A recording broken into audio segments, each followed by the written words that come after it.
नमस्कार दोस्तों, आपका स्वागत है पावन ऐप पर। और आप विक्रम बेताल सीरीज सुन रहे हैं और ये इस श्रृंखला का 8वां वीडियो है, यानी 8वीं कहानी है। और आज की कहानी का शीर्षक है बालक का बलिदान।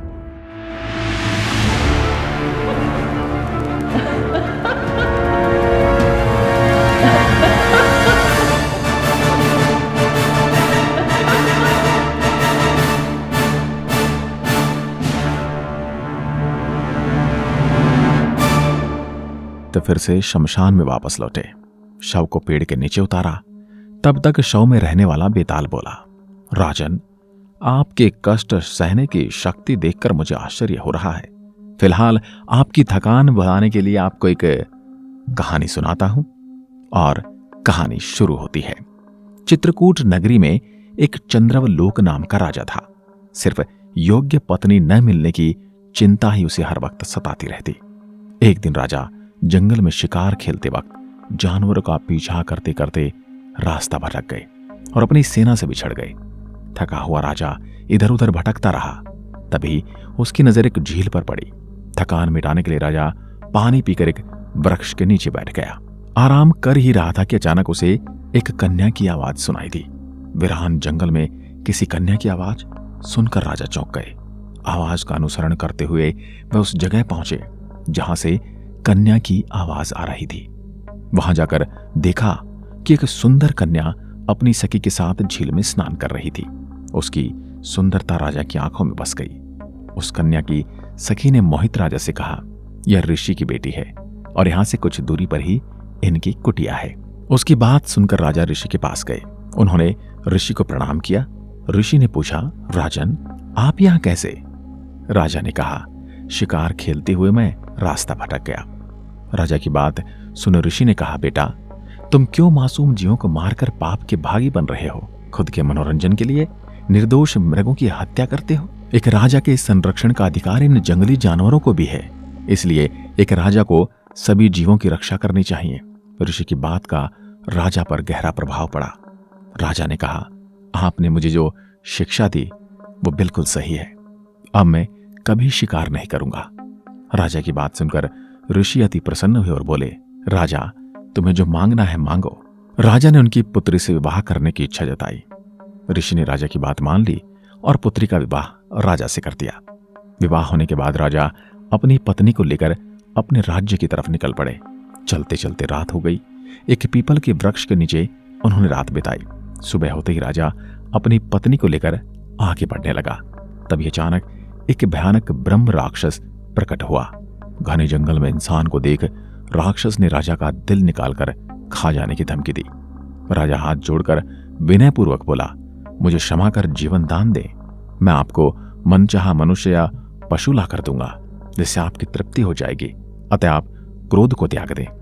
राजा की बात सुनकर ब्रह्म राक्षस शांत हो गया। कुछ देर सोचने के बाद कहा, ठीक है, आज से 7 दिन के अंदर एक ऐसे ब्राह्मण पुत्र की बलि दो जो विवेकी हो, वीर हो और स्वयं की इच्छा से अपने आप को समर्पित कर दे। और उसकी मौत के समय उसके माता पिता उसके हाथ पैर पकड़ें और तुम तलवार से प्रहार कर उसे मारो। डर के कारण राजा ने राक्षस की बात मान ली।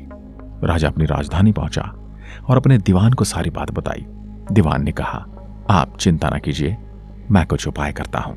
दीवान ने 7 साल के बालक की एक रत्न जड़ित मूर्ति बनवाई और उसे गांव-गांव और राजधानी के आसपास के नगरों में भी घुमवाया। साथ ही उसने यह कहलवाया कि 7 वर्षीय जो भी ब्राह्मण पुत्र अपनी मर्जी से राजा के लिए बलिदान देने के लिए तैयार होगा, उसे राजा 100 गांवों के साथ साथ यह रत्न जड़ित मूर्ति पुरस्कार स्वरूप देंगे। लेकिन इस बलिदान की एक ही शर्त है कि ब्राह्मण पुत्र के बलि के दौरान स्वयं उसके माता पिता उसके हाथ पैर पकड़ेंगे। यह घोषणा एक 7 वर्ष के गरीब ब्राह्मण बालक ने सुनी। बालक बड़ा वीर और अद्भुत आकृति वाला था। उसने अपने माता पिता से इस घोषणा के बारे में बात की और कहा, राजा के कल्याण के लिए मैं अपना नश्वर शरीर दे रहा हूं। आपको तो कई बेटे मिल जाएंगे। मेरे बलिदान से राजा का भला हो जाएगा और आप लोगों की गरीबी भी खत्म हो जाएगी। माता पिता के लाख मना करने के उपरांत भी ब्राह्मण पुत्र ने माता पिता को मना लिया। माता पिता अपने पुत्र को लेकर राजा के पास गए। राजा ने रत्न जड़ित मूर्ति के साथ साथ 100 गांव का दान पत्र बालक को दे दिया। बालक ने वह उपहार अपने माता पिता को सौंप दिया।